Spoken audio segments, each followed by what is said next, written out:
அத்தியாயம் 34. உதியின் பெருமை தொடர்ச்சி. 1. டாக்டர் சகோதரியின் மகன். 2. டாக்டர் பிள்ளை. 3. ஷாமாவின் மைத்துனி. 4. ஈரானிய பெண். 5. ஹர்தா கனவான். 6. பம்பாய் பெண்மணி. உதியின் பெருமை என்னும் பொருளை பற்றி இந்த அத்தியாயமும் தொடர்கிறது. உதியை இட்டுக்கொள்வதால் மிகுந்த பலனளித்த விஷயங்களை பற்றி கூறுகிறது. டாக்டரின் சகோதரியின் மகன். மாலேம்காவில் நாசிக் ஜில்லாவில் ஒரு டாக்டர் இருந்தார். படித்து பட்டம் பெற்றவர். அவரின் சகோதரியின் மகன் குணமாக்க இயலாத ஒரு வியாதியால் டியூபர்குலர் போன் ஆப்சஸ் எலும்பிற்கு நோய் கட்டியால் துன்பப்பட்டான். டாக்டர் தாமும் அவரின் சகோதரர்களும் மற்றும் மருத்துவ நிபுணர்களும் எல்லாவிதமான சிகிச்சைகளையும் அறுவை சிகிச்சையையும் கூட முயன்று பார்த்தனர். குணம் என்பதே இல்லை. அச்சிறுவனின் துன்பத்துக்கும் ஒரு முடிவில்லை. நண்பர்களும் உறவினர்களும் அந்த சிறுவனின் பெற்றோர்களிடம் தெய்வீக உதவியை கோரும்படியும் குணமாக்க இயலாத வியாதிகளையெல்லாம் தமது வெறும் கடைக்கண் பார்வையினால் மட்டுமே குணமாக்கிவிடும் சாய்பாபாவிடம் முயற்சிக்கும்படியும் அறிவுறுத்தினர். எனவே பெற்றோர்கள் ஷீரடிக்கு வந்தனர். பாபாவின் முன்னர் வைத்து பணிவுடனும் மரியாதையுடனும் வேண்டினர். தங்கள் பையனை காக்கும்படி மன்றாடி பிரார்த்தித்தனர். கருணையுள்ள பாபா அவர்களுக்கு ஆறுதல் அளித்து, இம்மசூதியை அடைக்கலம் புகுவோர் இந்த பிறவியிலும் காலத்தின் முடிவு வரையிலும் எதை குறித்தும் கஷ்டமே படமாட்டார்கள். இப்போது கவலையற்றிருங்கள். உதியை நோய்க்கட்டியின் மீது தடவுங்கள். 1 வாரத்துக்குள் அவன் குணமடைவான். கடவுளை நம்பு. இது மசூதி அல்ல, துவாரகா மாயி. இந்த இடத்தில் காலடி வைப்பவன் துரிதமாக உடல் நலத்தையும் மகிழ்ச்சியையும் பெறுவான். அவனுடைய தொல்லைகளெல்லாம் ஒரு முடிவுக்கு வந்துவிடும் என்றார். பையன் பாபாவின் முன்னர் உட்கார வைக்கப்பட்டான். நலிவுற்ற பகுதியின் மீது பாபா தமது கைகொண்டு தடவி அவன் மீது அன்பு பார்வையை செலுத்தினார். பையன் மகிழ்ச்சி அடைந்தான். உதியை தடவிய பின்னர் அவன் குணமடையத் தொடங்கினான். சில நாட்களுக்கு பின்னர் பூரண ஆரோக்கியமானான். பின்னர் பாபா உதியினாலும் அருட்பார்வையினாலும் குணப்படுத்தியதற்கு பாபாவுக்கு நன்றி செலுத்திவிட்டு பெற்றோர் ஷிரடியை விட்டு புறப்பட்டார்கள். இதை அறிந்த அப்பையனின் மாமாவாகிய டாக்டர் ஆச்சரியமடைந்தார். தாம் ஏதோ விஷயமாக பம்பாய்க்கு போகும் வழியில் ஷிரடிக்கு போக விரும்பினார்.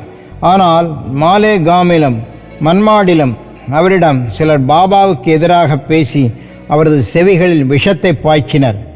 எனவே ஷீரடிக்கு தாம் விஜயம் செய்ய இருந்த எண்ணத்தை விட்டுவிட்டு பம்பாய்க்கு நேரடியாக சென்று விட்டார்.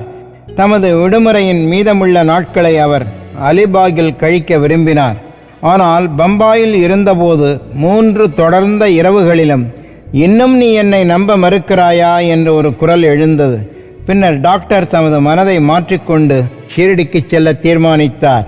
பம்பாயில் ஒட்டுஜுரம் வந்த ஒரு நோயாளியை அவர் கவனிக்க வேண்டியிருந்தது.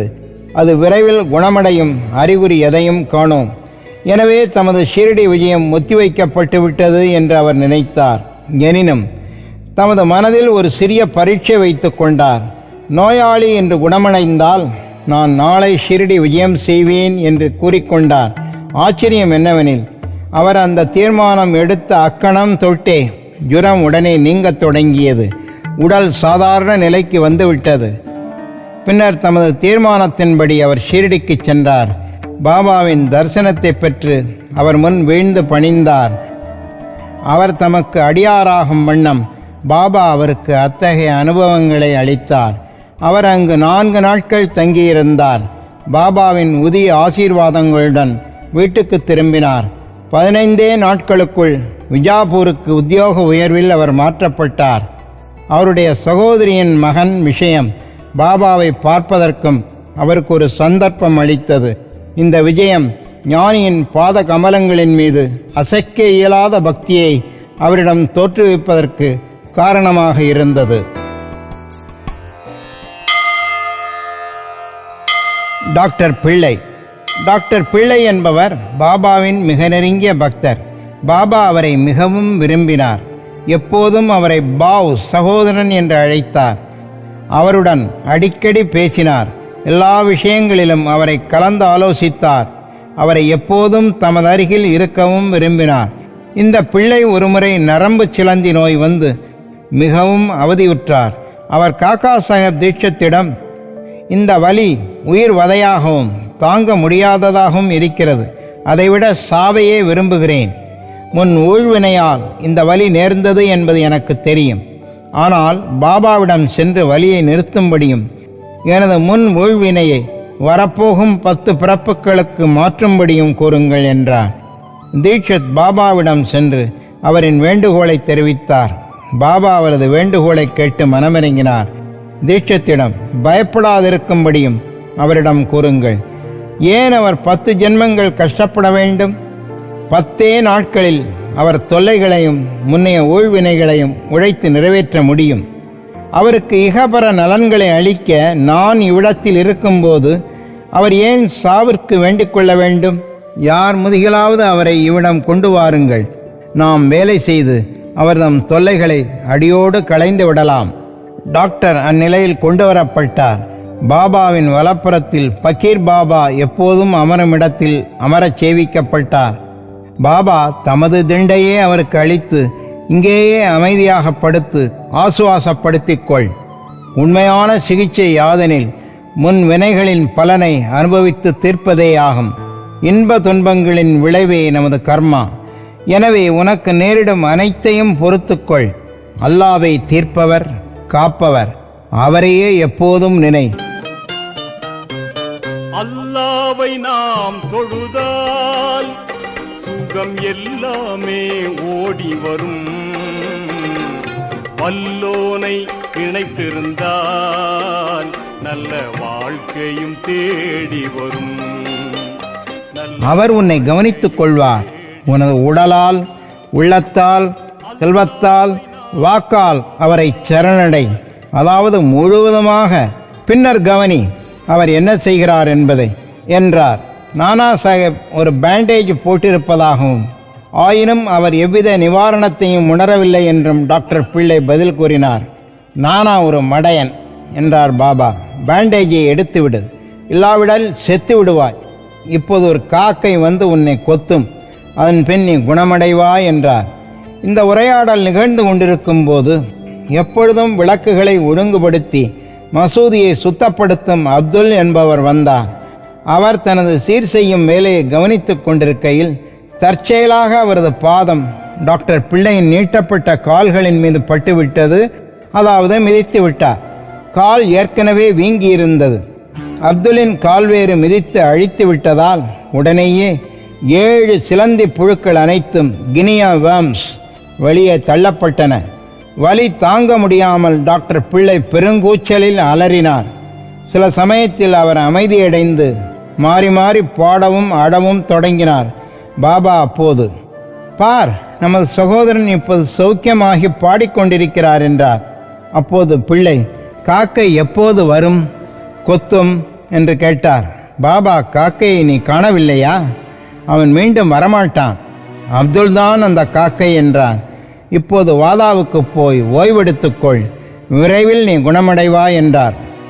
உதியை தடவியும் அதை தண்ணீருடன் உட்கொண்டும் வேறு எவ்வித சிகிச்சையும் மருந்தும் உட்கொள்ளாமலேயே பாபா முன்னரே கூறியபடி 10 நாட்களில் வியாதி பூரண குணமாக்கப்பட்டது.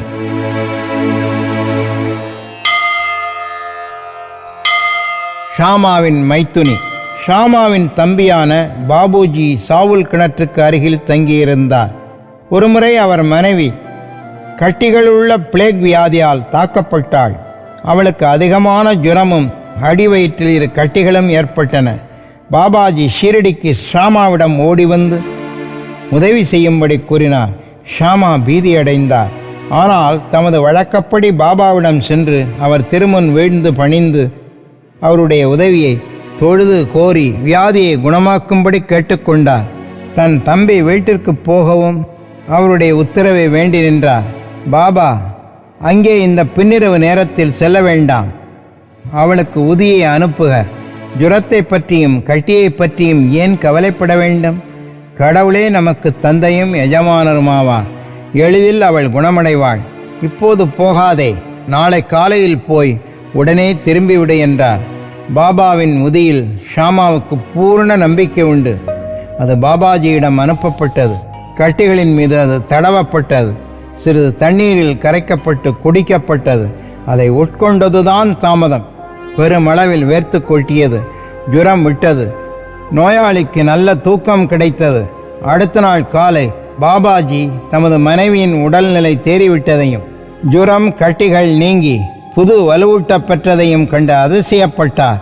ஷாமா அவ்விடத்துக்கு அடுத்த நாள் சென்றபோது அப்பெண்மணி அடுப்பருகில் அமர்ந்து டீ தயாரித்து கொண்டிருப்பதைக் கண்டு ஆச்சரியப்பட்டார். தம்பியை கேட்டதும் பாபாவின் உதி அவளை முழுவதுமாக ஒரே இரவில் குணமாக்கி விட்டது என்று கூறினார். காலையில் சென்று உடனே திரும்பு என்னும் பாபாவின் மொழிகளில் உள்ள குறிப்பு நுட்பத்தை அப்போது ஷாமா புரிந்து கொண்டார். டீ உட்கொண்டதும் ஷாமா திரும்பினார். பாபாவை வணங்கிய பின், தேவா, தங்களது திருவிளையாடல்தான் என்ன? தாங்கள் முதலில் புயலை எழுப்பி எங்களை நிலைகுலையச் செய்கிறீர்கள், பின்னர் அதை அமைதிப்படுத்தி எங்களை ஆசுவாசப்படுத்துகிறீர்கள் என்றார். பாபா கூறினார், நடவடிக்கைகளின் வழி விளங்கா புதிர் நிலைகளாக உள்ளது. நான் எதையும் செய்யவில்லையாயினும் ஊழ்வினையின் காரணமாக நிகழும் செயல்களுக்கெல்லாம் அவர்கள் என்னை பொறுப்பாளியாக்குகிறார்கள். நான் அவர்களின் சாட்சி மாத்திரமே. கடவுள் ஒருவரே ஒரே செயலாளர், அகத்தூண்டுவிப்பாளர். மேலும் அவர் மிகவும் கருணையுள்ளவர். நான் கடவுளோ பரமாத்மாவோ அல்ல. நான் அவரிடம் பணிவுள்ள ஒரு வேலைக்காரனும் அவரை அடிக்கடி நினைவில் இருத்திக் கொள்ளுபவனும் மட்டுமே. எவனொருவன் தனது அகங்காரத்தை ஒதுக்கி தள்ளி அவருக்கு நன்றி செலுத்தி அவரை முழுமையாக நம்புகிறானோ அவனது பந்தங்கள் அறுபட்டு போகின்றன, அவன் முக்தி அடைகிறான் என்றார்.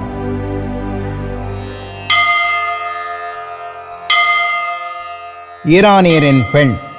ஒரு ஈரானிய கனவானுடைய அனுபவத்தை இப்போது படியுங்கள். அவரது சிறு மகளுக்கு ஒவ்வொரு மணிக்கும் வலிப்பு நேரிட்டது. வலிப்பு நேரிட்ட போது அவள் பேசும் சக்தியை இழந்தாள். அவளது அங்கங்கள் குறுகிவிட்டன. உணர்வின்றி கீழே சாய்வாள். எந்த சிகிச்சையும் அவளுக்கு எவ்வித குணத்தையும் அளிக்கவில்லை. பாபாவின் உதியை சில நண்பர்கள் அவளது தந்தைக்கு சிபாரிசு செய்து அதை பம்பாயில் விலே பார்லேயில் உள்ள காக்கா சாஹேப் தீட்சத்திடமிருந்து பெறும்படி கூறினார்கள். பின்னர் ஈரானிய கனவான் உதியை பெற்று தினந்தோறும் அதை நீரில் கலந்து தன் மகளுக்கு கொடுத்தார். ஆரம்பத்தில் மணிக்கு ஒருமுறை வந்து கொண்டிருந்த வலிப்பு 7 மணிக்கு ஒருமுறை வரத் தொடங்கியது. அதற்கு சில தினங்களுக்கு பின் அவள் முழுமையாக குணமடைந்தாள்.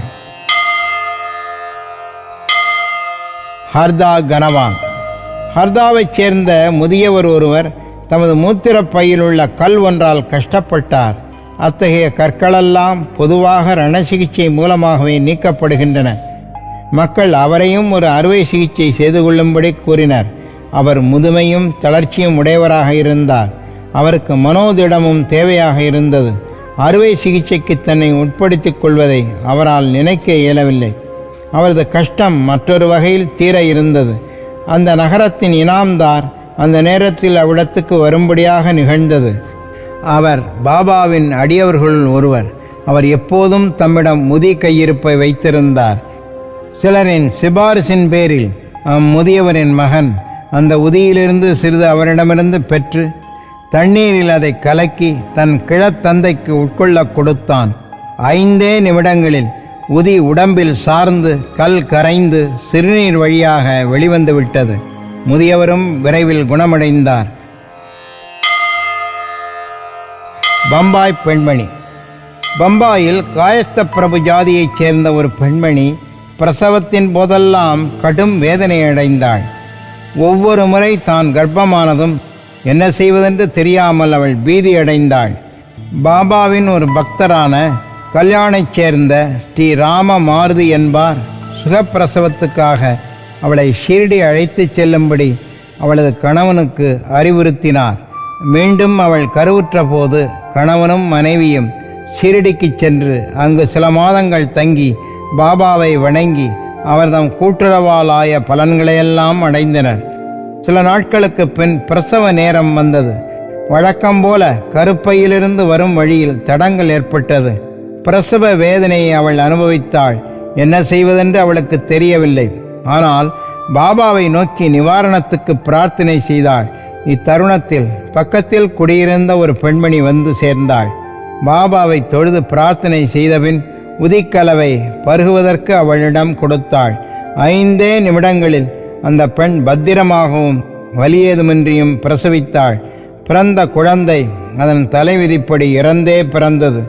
ஆனால் தாயோ கவலை நின்றும் வலி நின்றும் நீங்கியவளாய் பத்திரமான பிரசவத்துக்காக பாபாவுக்கு நன்றி செலுத்தி எப்போதும் அவர்பால் நன்றியுள்ளவளாக இருந்தாள். ஸ்ரீ சாயை பணிக. அனைவருக்கும் சாந்தி நிலவட்டும்.